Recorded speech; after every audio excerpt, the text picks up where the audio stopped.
So today I wanted to share a little bit about Kali Ma, the Hindu goddess of death and rebirth and transformation. She is fierce. She is a fucking badass.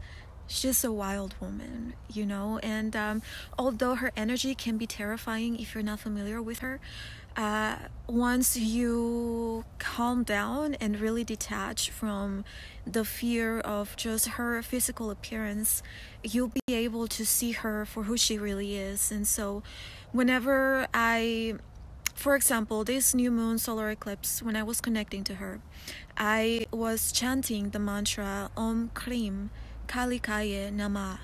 And this chant or this mantra is very powerful for really connecting the soul, our soul, to the higher consciousness, to the universe. My phone is about to die. Out of nowhere, it had 67%, and now it says it has 16%. That's wild. Kylie, are you doing this to me? Do you want me to go back? Okay, so I'm back at the truck, and let's just go ahead and dive in.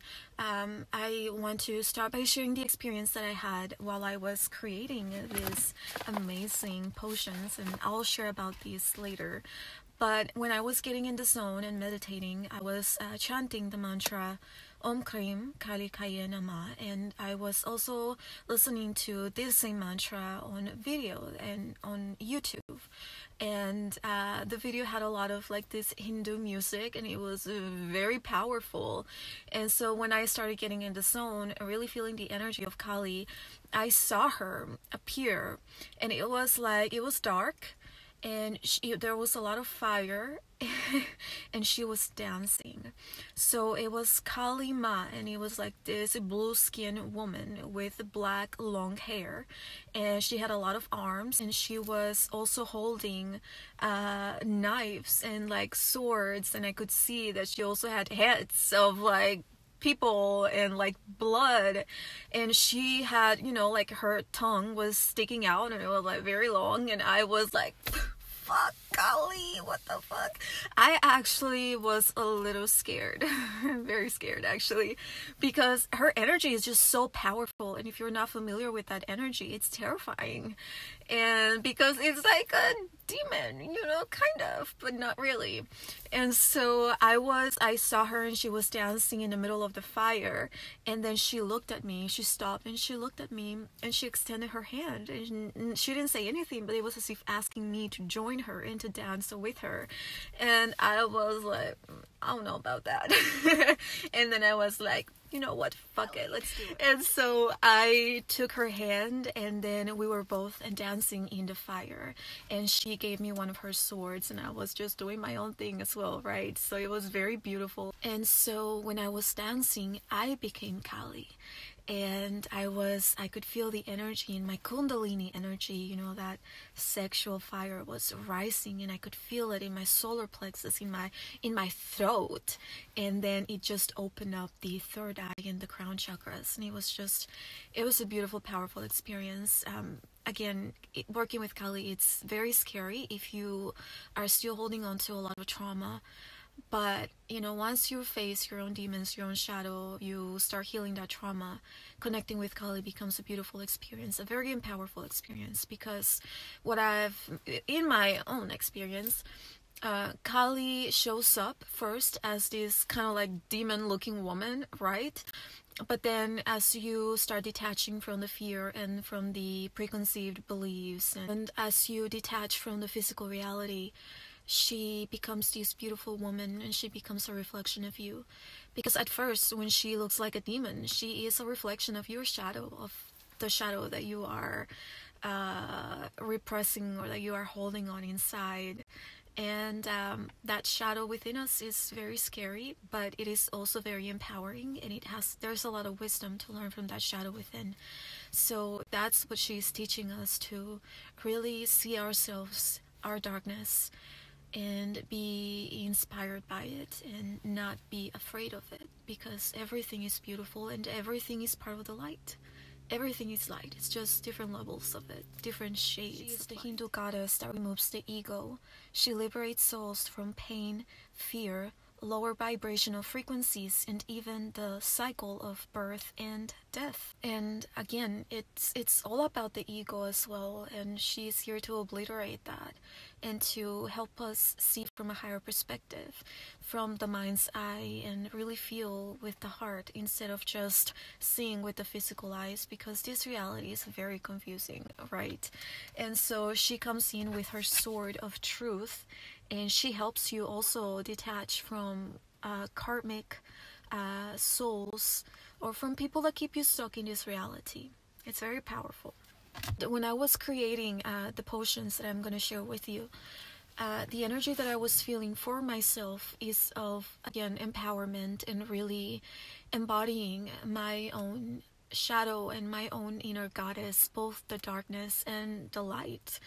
And also about protection, because when we dive into the underworld to do healing, to do shadow work, if we're not familiar with that energy, there can be lower vibrational frequencies that maybe can keep us stuck in that lower vibration, in that energy.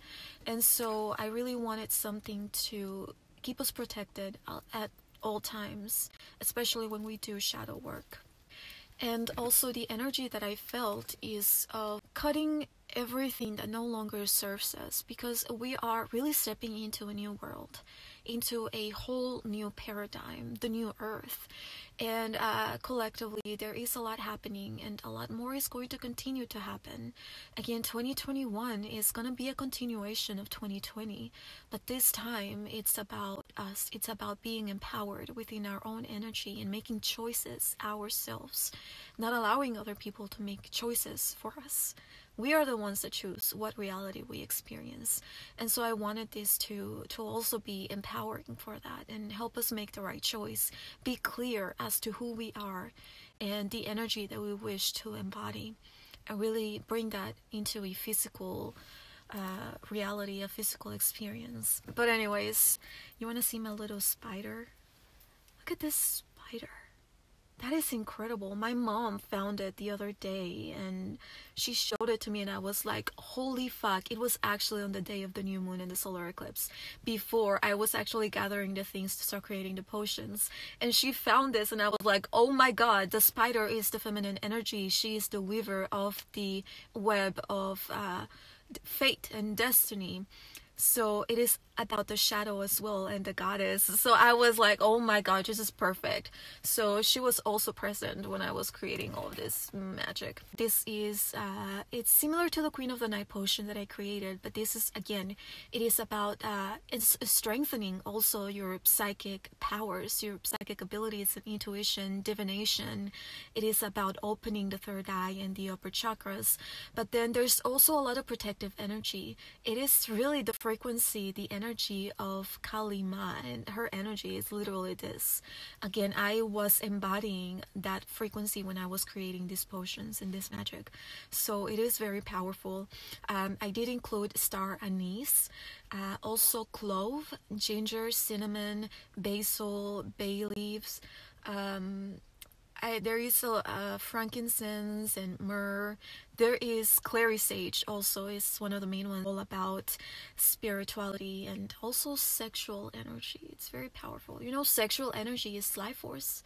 It's what really keeps the body strong and empowered. It's creation. Then I also have this shaker spell jar. It is the same as the potion, but instead of putting oil on yourself, you shake the jar.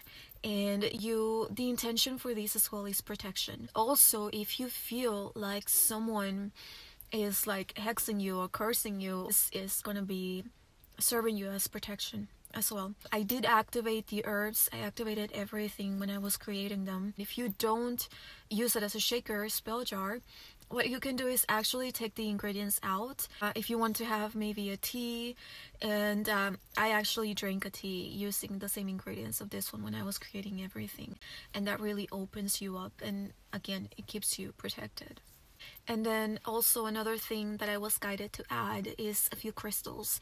So with this one specifically, you will get a selenite crystal, and I have it wrapped in copper wire. This other selenite is one that I created some time ago, a few months ago, and it's actually, I tried to create this like a snake, and I was just guided. I was gonna keep this for myself because it's not perfect, and this is the first time I actually did anything like this, so I was gonna keep it to myself and just work with it on my own. But I was guided to put it in one of the little bundles, so someone will get this if you decide to work with this energy. Another thing that I wanted to share is during the creation and my meditation on that night, I was connecting to Kali, and I took her card out of this oracle deck because I wanted to be able to visualize her, to see her physically. And so I took this out, and I noticed that a card was stuck behind it, but I didn't really pay much attention to it. It's like it just like I didn't care, like whatever. And so when I was done creating, or when I was done that night, I decided to look behind it and see which card was stuck behind Kali, and the one that showed up was Pope Joan, this extremely fierce, powerful woman. And she actually, it is said that she dressed up as a man to become a pope, because of course in religion women can't have that type of power, right? Card actually says the pointive of possibilities. The possibilities are limitless because the soul is limitless. And I thought this was just extremely powerful because this is like Sagittarian energy. Sagittarius is all about, like religion and like the spirituality and just like a higher perspective, and it's like it's amazing. So it really blew my mind that she was stuck behind Kali all that time, and she was present during my meditation and my magic creation. It just blows my mind. And then that same night I was guided to dive into my Lilith, the placement of Lilith in my birth chart, and I was also guided to just start learning about her. And this is what I've been doing, and it was just so amazing. She is the first woman. She was the first wife of Adam, and I'm gonna dive more into her because I really love her energy, and I really feel that I am here to embody that energy, to give her a voice, to give women voice, to give women a voice, to empower women to use their voices and to embrace their sexuality. Oh, I feel that in my heart. Like, I really feel that is my mission. And I am so passionate about this. I've had to struggle with this myself because that's what I'm here to teach, and that's what I'm here to share with you. So really the intention of my presence on this earth is just to empower women and to empower men also to embrace their feminine energy, their feminine essence. The divine feminine energy is so beautiful. It is so magical. It is very dark. There's a lot of shadows and there's a lot of depth in those frequencies, but it's just wild and it's free. And we are stepping into this new world, and we really need to give her a voice, give that feminine energy a voice. The masculine has been leading all this time, and it's beautiful. I love my masculine energy. I am so empowered by it. But we gotta lead with the feminine, with the feeling, with the emotion, with intention, with purpose.